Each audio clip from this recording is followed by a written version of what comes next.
Hi, I'm Andrew. And I'm Dave, and we're the IB English guys. Today, we're going to continue our work with the individual oral.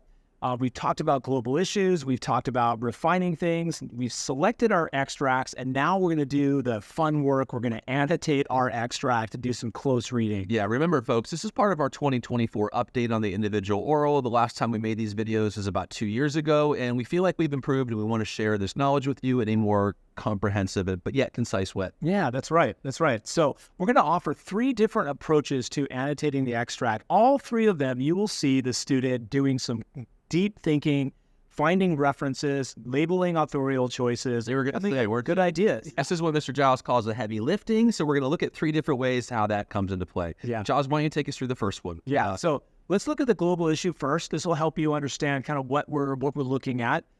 This is Born a Crime by Trevor Noah. We love this memoir. I think it's fantastic.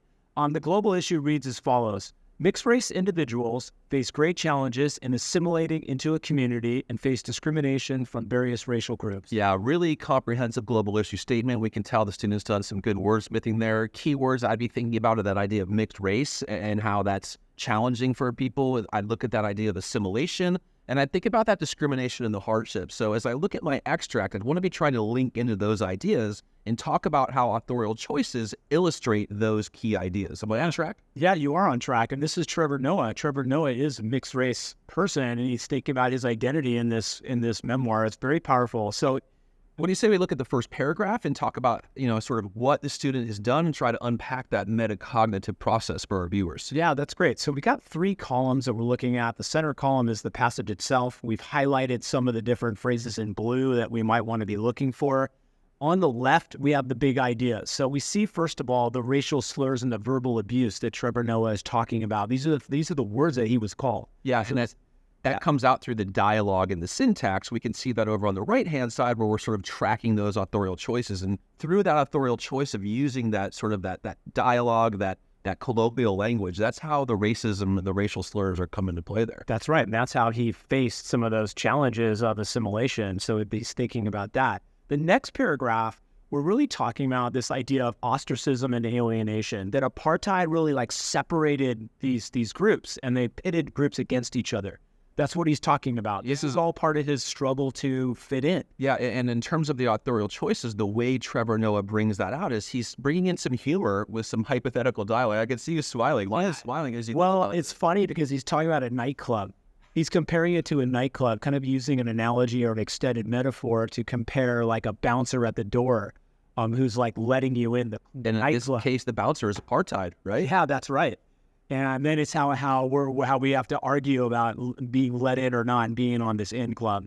Okay, the last paragraph, we're talking about that concept of fitting in and looking at all the political change that existed after apartheid ended when Nelson Mandela took power. Yeah, that's sort of talking about that idea of assimilation, the later part of the global issue, right? Sort of how, things changed, there was political upheaval, and this idea of fitting in. What are some of the authorial choices that bring this out? I think, well, first of all, you've got humor.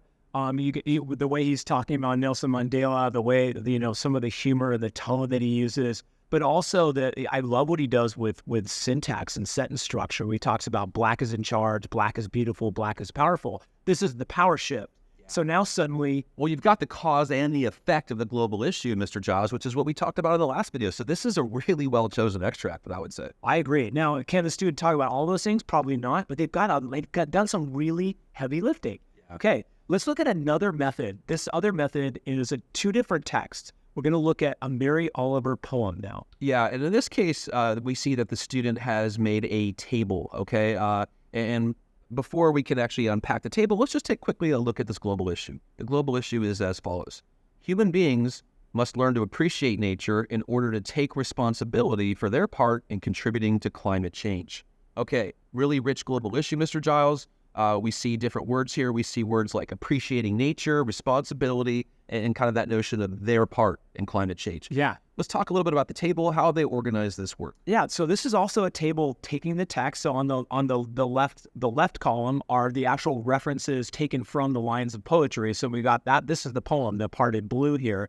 and we're looking at the different lines, but then we're attaching that and labeling, pinning that to features. Yeah, we believe those have to be pinned together. Of course, the references are part of criterion A, the features are part of criterion B, so we want to make sure we have those pinned together. And sort of the analysis and the interpretation, Mr. Giles, that's happening over on the right-hand side. Can you talk a little bit about that notion of audience-author relationship? Yeah, so they're thinking about, okay, what is the effect of choosing that particular feature, and how does that help shape meaning for the reader? So this is basically the building blocks of analysis. That's right. Now, once again, we see that this is quite an extensive table. They're not going to be able to talk about all these aspects. That's where my friend Mr. Giles says, put that in your back pocket, and we can talk about that hopefully in the Q&A, right? They've done such a good job of unpacking the poem, Folks, and they've got a good... This is the close reading part where we talked about the process. You can't shortchange close reading, Mr. Giles. It's a reading test first, my good friend says. That's right.